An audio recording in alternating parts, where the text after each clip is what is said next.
Ani Bagona Gizik Nadisnakas, Mississauga First Nation, the Dunjaba. My name is Dwayne Charlie Boyer, and I'm Ojibwe from the Mississauga First Nation.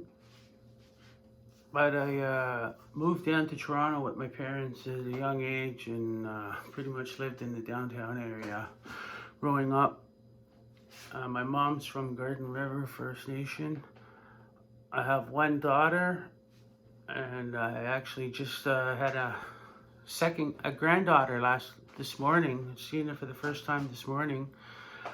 Love you, Brianna, Elea, and I also have a grandson, 3.5, DeAndre. Love you too. I want to give a shout out, thank you to the Canadian Council for the Arts and ANDPVA for providing this opportunity for for artists to showcase their craft, be it singing, beadwork, painting, whatever medium. So today, you notice I'm wearing the Every Child Matters shirt. Both my parents went to residential school. And what I'm gonna make today, I'm gonna at least get it started, is the orange shirt.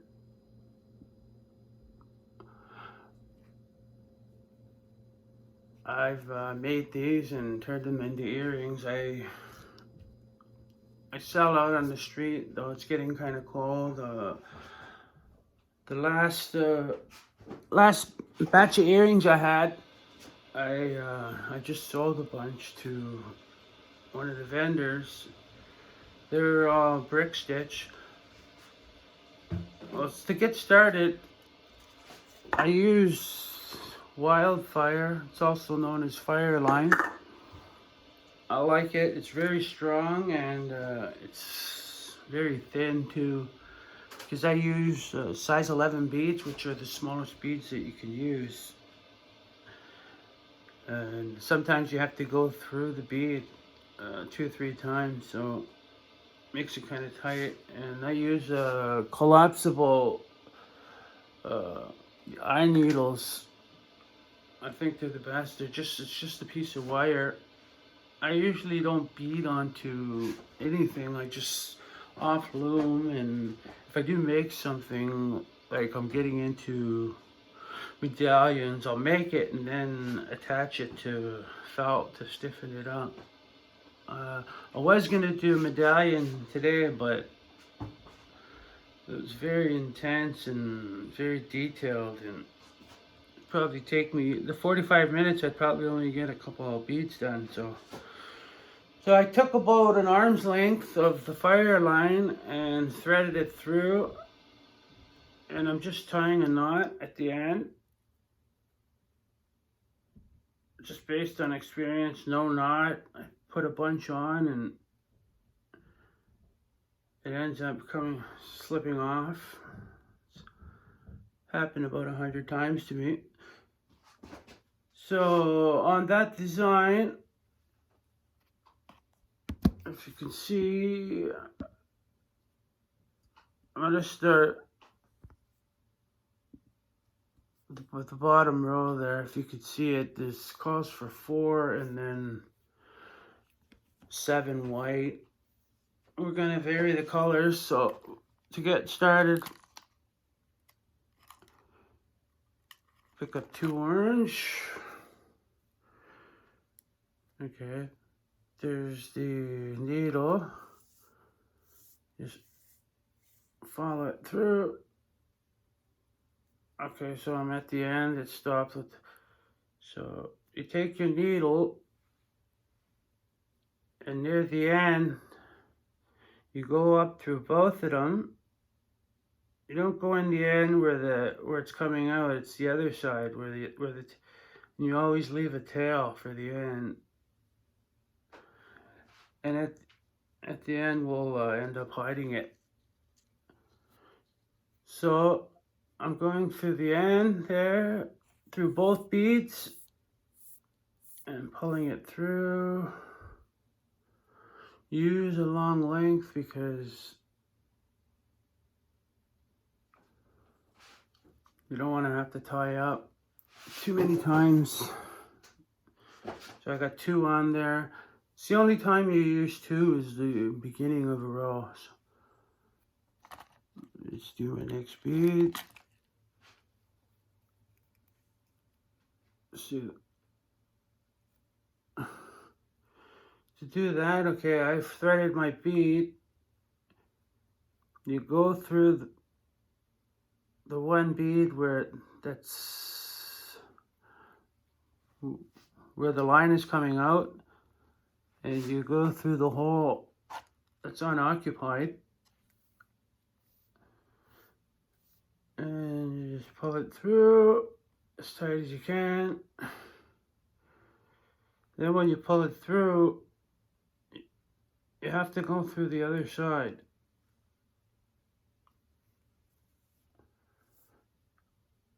Sometimes I get confused and I'm like, oh, did I go through the other side? But if you look at it, you'll know if you went through.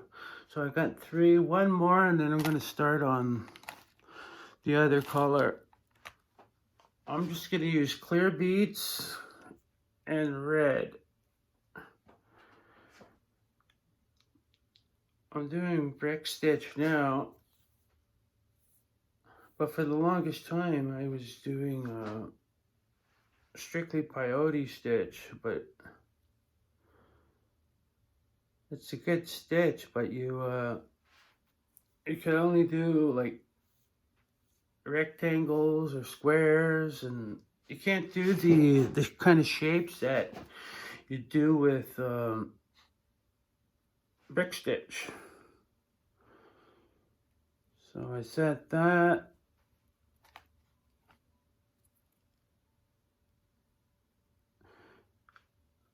I just went through once, so if you look at it, you know that I still got to go through the second time.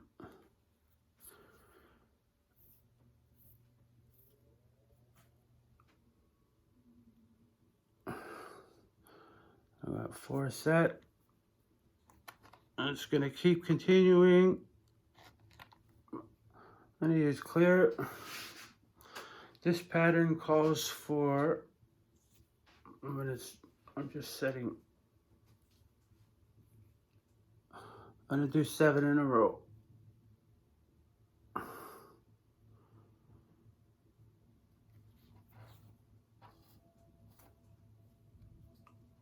Set it, and then back through.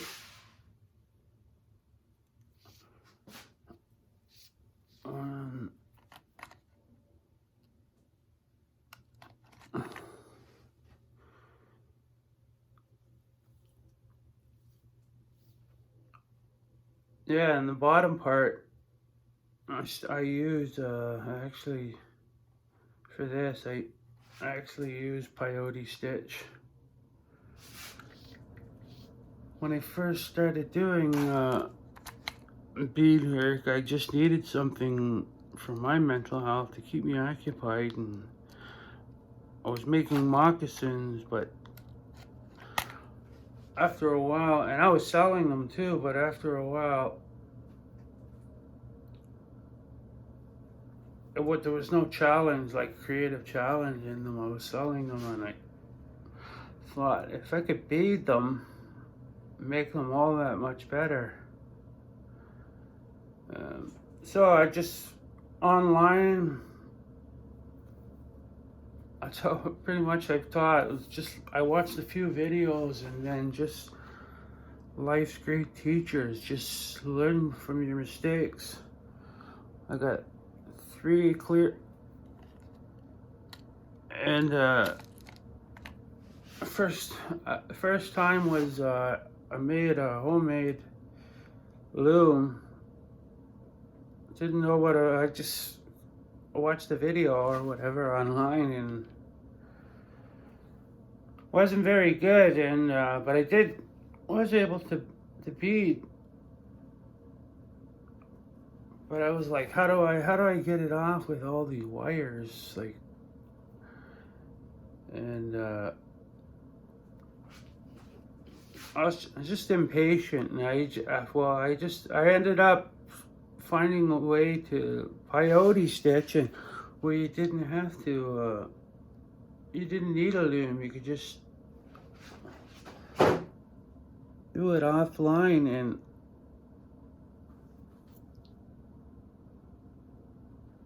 I started doing that, and it's not the best light in here.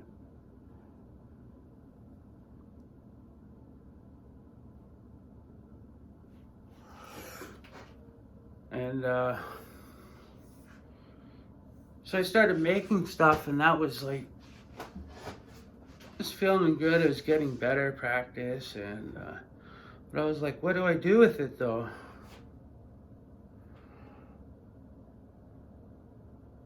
Like I didn't know how to I didn't know how to turn it into anything, and but I eventually got four set. I eventually set it on. I figured out a way to. I set it on leather and with my hole punch, and I developed a good way to set them on there, and that was like. So then I accumulated a bunch of stuff, but I wasn't selling them anywhere, and I went out one day with my hand drum and the merchandise that I had, and I was just drumming away, and I made a few bucks.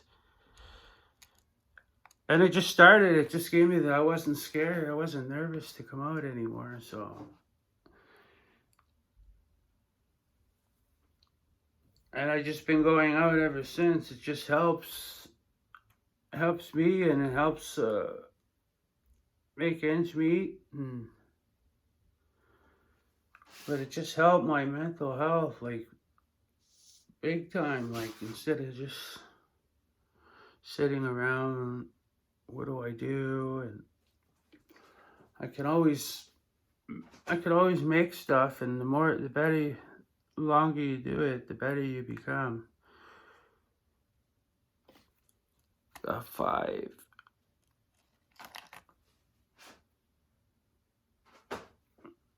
I'm not a very good storyteller, but I'll just keep going. Hopefully I can make progress on this.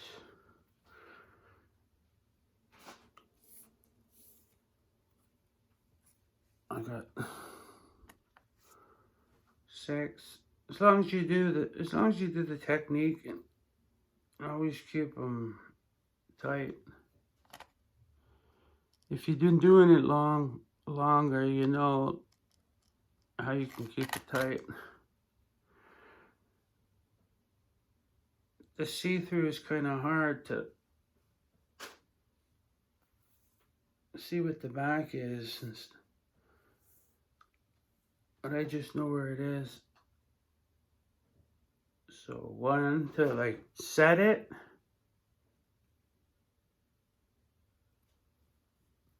And then you're going back through the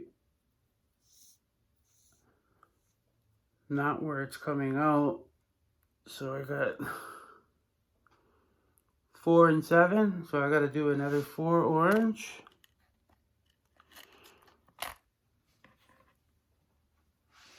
The thing about brick stitch is, what I thought is, that's why I started doing it. That's why I did the bottom with peyote, is because I didn't think you could do in a straight line, but straight down. I always thought it had to be offset, but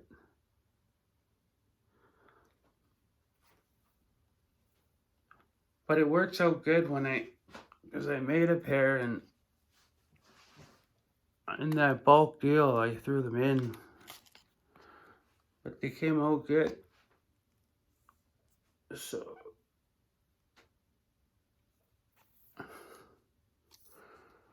you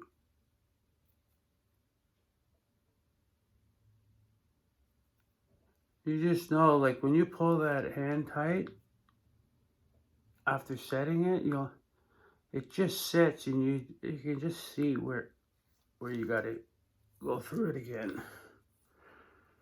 So I got 2 bead.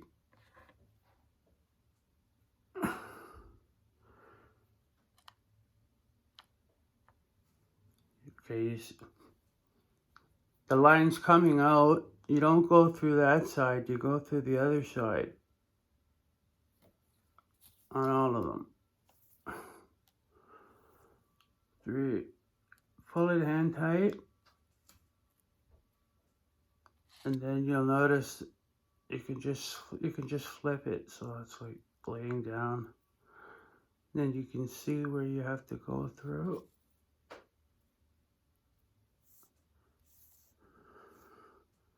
3, 4.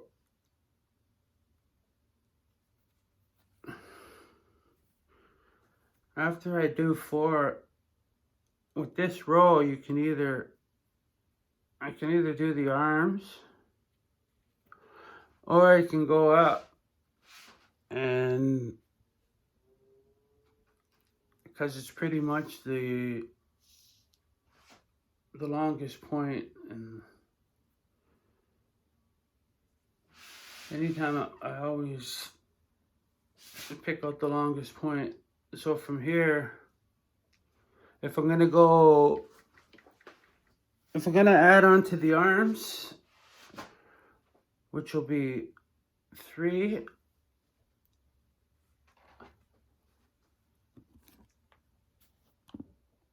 if you know, I'll just point this out.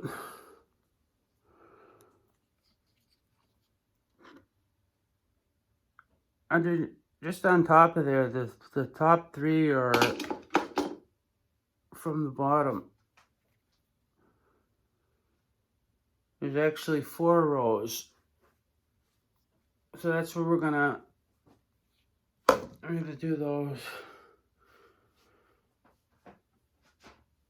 So to do this row, I'm picking 2 up, 2 orange.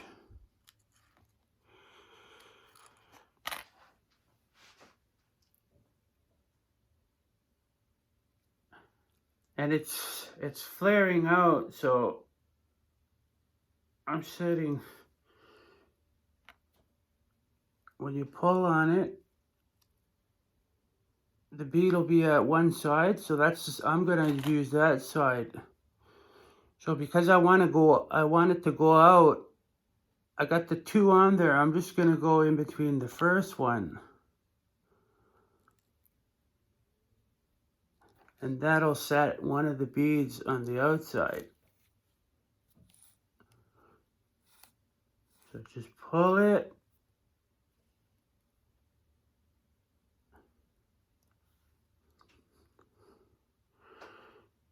And pull it tight.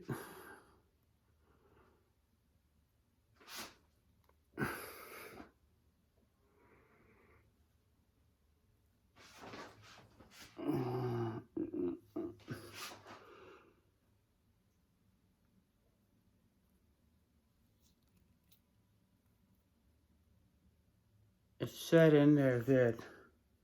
So when you tight, so you see where the string's coming out, your 2 beads are set there. So you go, so where it comes out,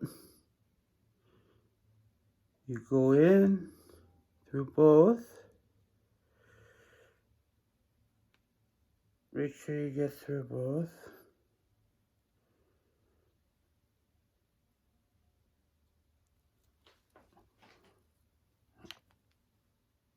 That's for both. Pull on it. This is true. This is the only time you put 2 is at the start of a row.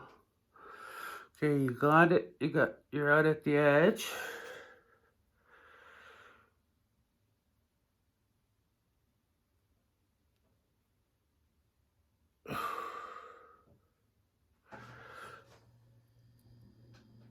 Okay, you've went through both.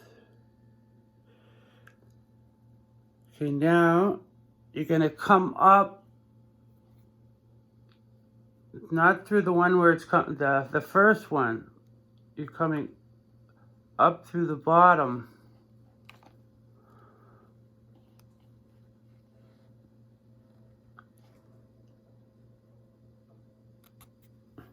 Okay, look. You've set the two there. You've went through both. It's coming out. You see it's through the two. It's coming out. And you can see the bottom there.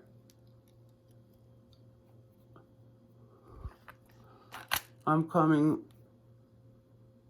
You can see the two.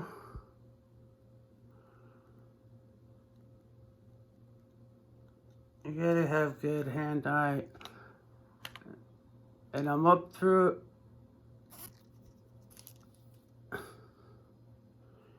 So it's set in there.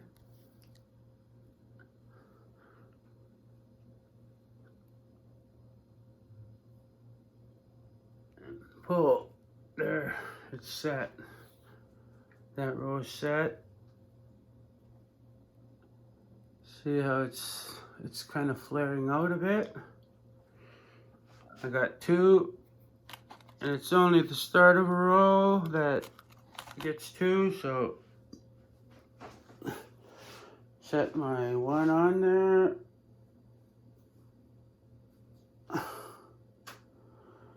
And tighten it.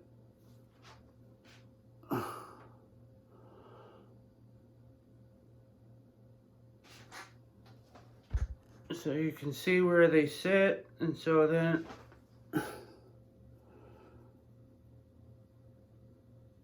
I'm gonna go through. You'll see at the top, that's where you go under.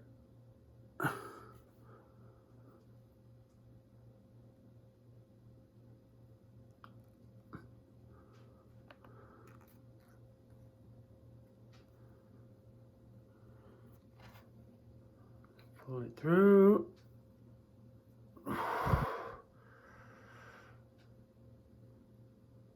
And fingers are kind of clumsy. Hold it through.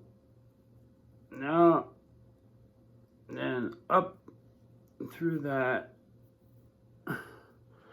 That's how you, when you're pulling on that, the other one, to tighten it, you can just pull like that. Always make sure it's nice and tight. That's perfect how we wanted that. So with the next row, we're gonna go back this way.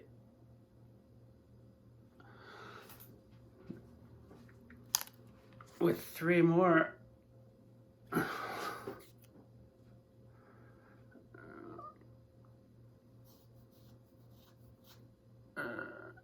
The other color is okay. Reds. I don't do this pattern every day, so it kind of confused me. It's so hard. Just reading patterns is keeping track. So we're right there. So we want to go back this way.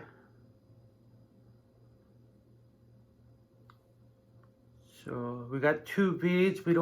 So one, you just count one in between. 1, 2. In between the second one, we go under.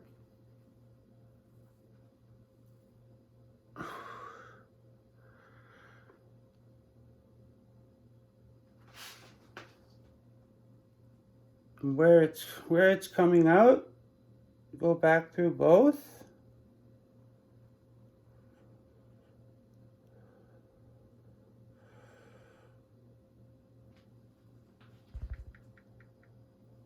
Sometimes you have to manipulate the second one to get it through. Or just get it through. Sometimes I'll put it through just one and then I'll put it through the other. Put it through the both and then you're just coming back, loop just through the one. You can hold it right there. Tighten. That's good. So the third one, we pretty much don't have anywhere in between to hold on, so we have it looped on, so we're gonna just come up through this orange one. That's how you do end pieces, but it's not done yet. So you come up,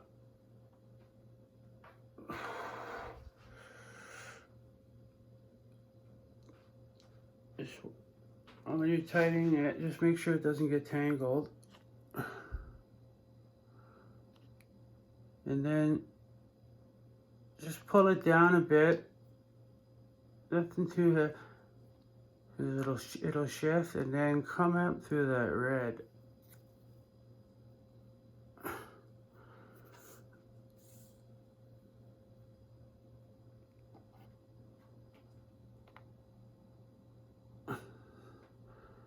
So you got 3 and 3. Next row is the beginning. 2 clear. I got 2 clear on.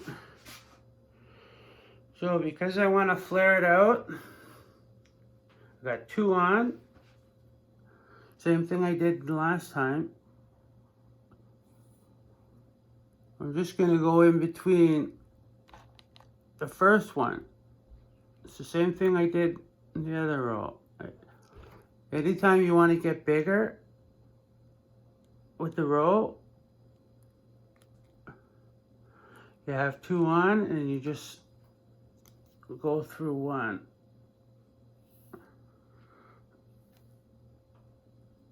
Let's make sure it's like that.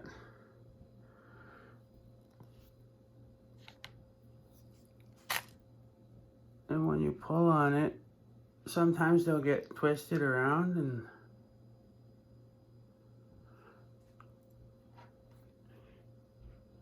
but you can just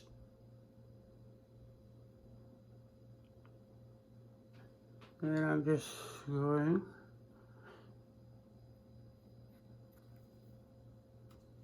pulling through. So when you're pulling there on the other one, you can grab it. You can just actually hold it tight and just finish it off. Okay, so I went through 2, and then it's always, when you come out, you went out 2, you're gonna come under just the first.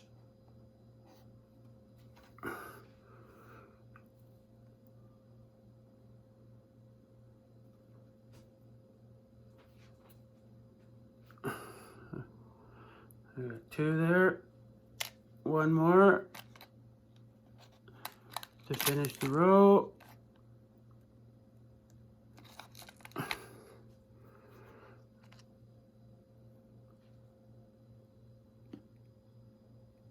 I'm still going this way. So you just take a look, just tighten it up, see where the beads sit, and then you'll see there's only one spot. You can actually see the fire line. You can actually see where you have to go under. What I do, I just go right just under it. I don't go too deep. Just make sure you clear underneath it.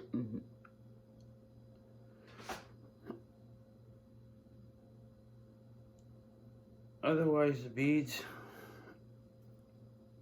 may not play nice.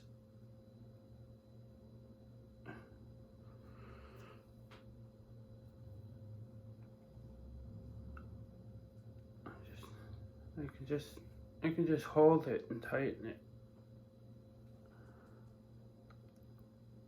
Okay, so for the sleeve, I've done 3 rows. I just got to do another row of orange. And then I'll just show you how you get back up. And then we can continue on with the top. Time permitting, I won't get it done, but I can at least show you how I start the peyote part. Same principle. I'm gonna go back this way.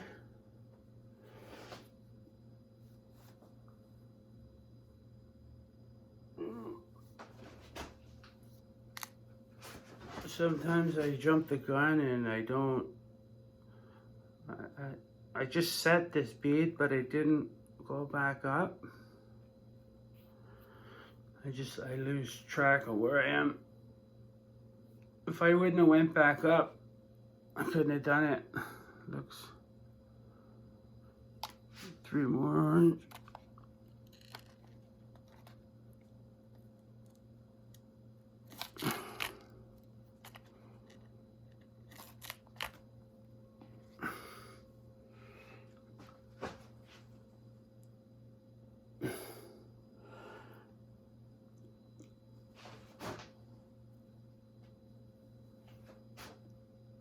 Okay, so I'm just going normal, so I just go over 2.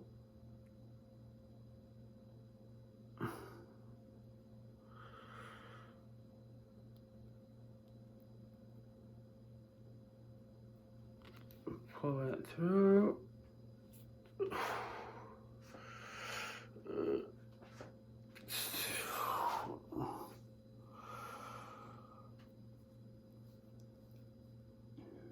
Okay, it's pulled through.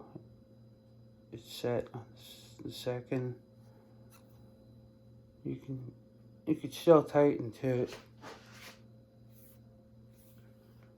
through both, and then up and under the first one. Make sure it's always you're going under. The beads kind of get twisted and stuff, and if you just kind of straighten, you can find your way back. So this one again, there's no middle to grass, so all I'm doing is I'm going up through this white that's sticking out.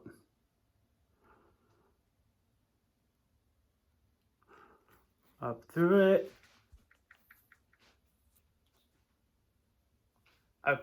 I set it in, and then I just pull it down, and it kind of shifts. And then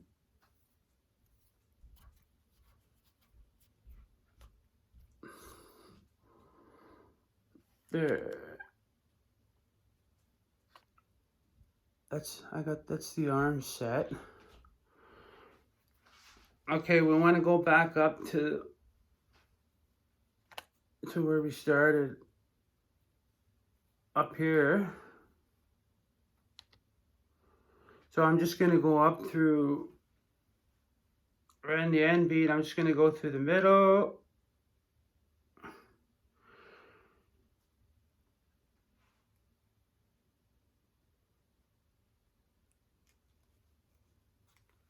Sometimes it's so tight to get like back through that I don't actually go through. I just weave back and forth.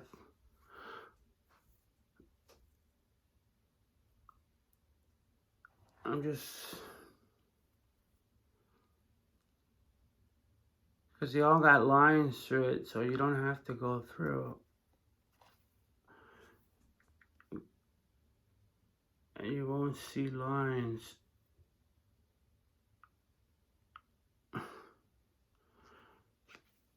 You could probably just go up through the beads, but it's gonna be tight.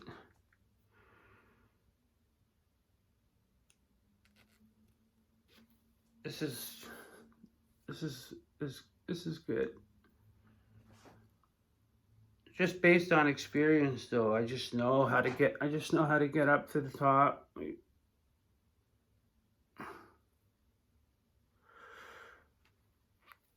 Just in a way that you don't see a bunch of white all the thread. I try to hide it.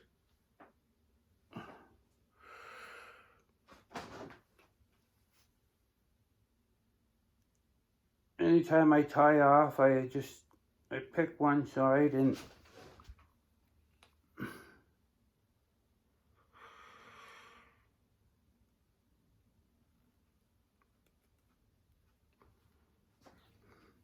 but I do have the one. I just went in and out to get to the top, but I actually got to go through the top. Okay, I'm back on the top. So I'm just gonna continue with the next row, which in there would be the red. And then once I get to the end, I can either keep going or I can do the other sleeves. I think I'll go across and start on the sleeves. I think this row calls for 1, 2, 3 orange, and this row is getting smaller. Like when I did the orange, that flared out. But this row is gonna go in near the top. It's getting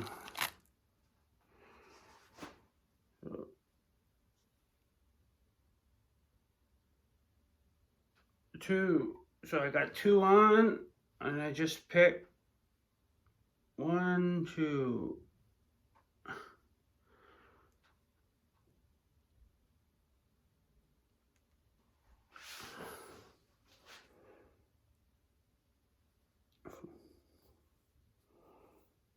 So when you're counting, you're just counting in terms of the middles,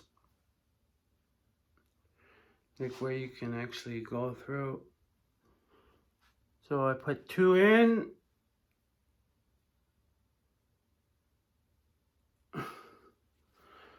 go through both,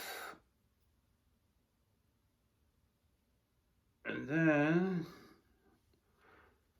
up through the bottom of just the first. I got 2.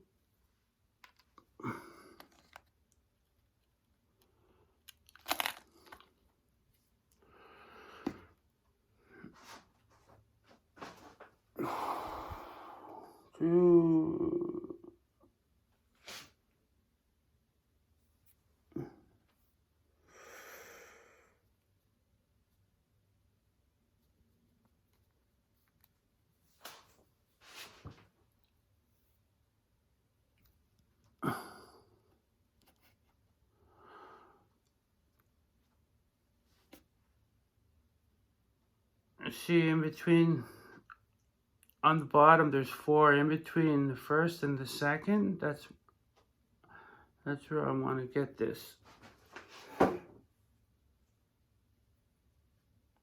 If you see it, you can see on the bottom and the top, there's, so that's how you can do. Like I said, when I get to the other side, I can go to the top. I can do the top or the bottom. So the top is the top of the shirt and the bottom is the sleeve.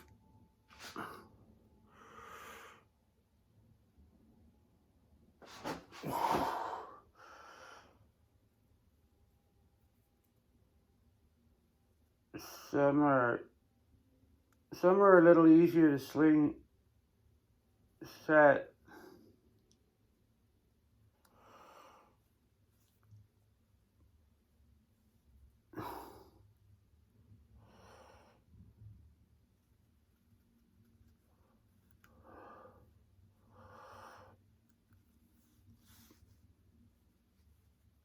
Yeah, there's always gonna be. I'm through. There's always gonna be, for no rhyme or reason, they're just gonna react. But I got the third one.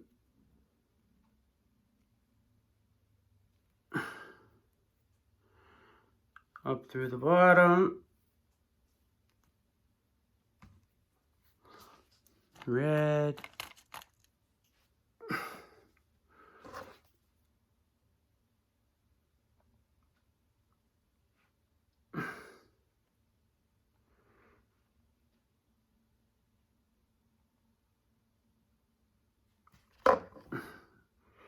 Got the red on. I'm just trying to get a count.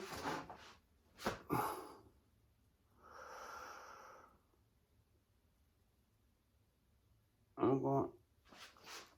I know this row sticks out a little farther than the bottom, the clear, so I just went just under the one, just in front of the clear.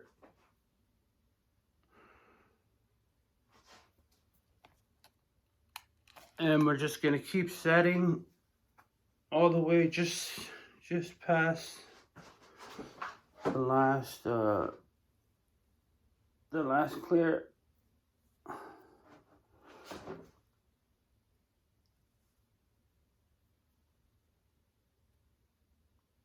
So I just gotta move over. I just gotta get the good light. I don't have the best light.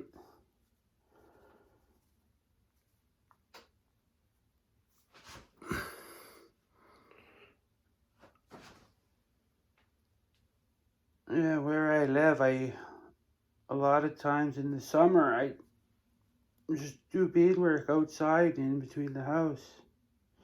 It's got the best light, natural light.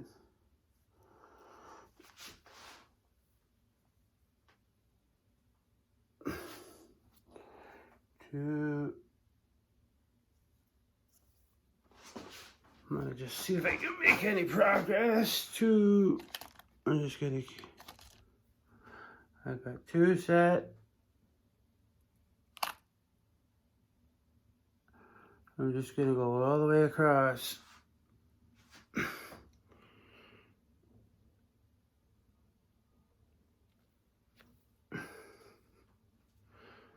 So I've been beading for a while now, and some people said, "Oh, you got God-given ability." And you say, "Yeah, that may be so, but it still took me hundreds of hours to do." Like, and beadwork is like such a great teacher. It's like anything in life would be like beadwork. Learn from your mistakes. Like, I made many mistakes, but once you make the same mistake so many times, you're never gonna forget. So I know what to look for, but it still happens. I just try not to. Always try to keep a positive attitude.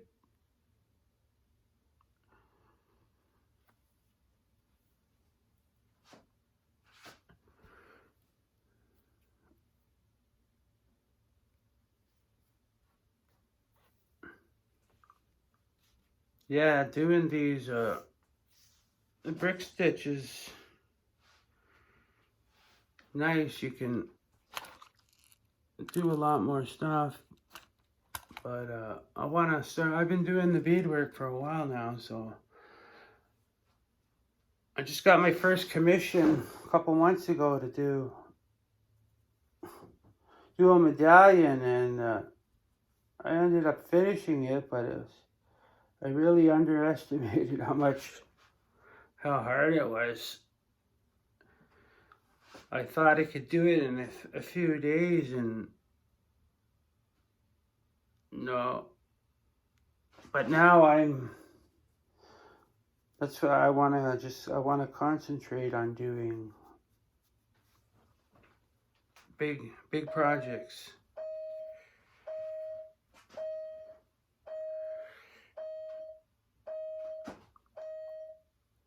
So that's pretty much how I do it, and just keep on going. So I'd like to thank the Canadian Council for the Arts again, and ANDPVA for providing this platform. So it does take a long time, and so thank you. By the time this airs, Chimigwech, Bama P, all my relations.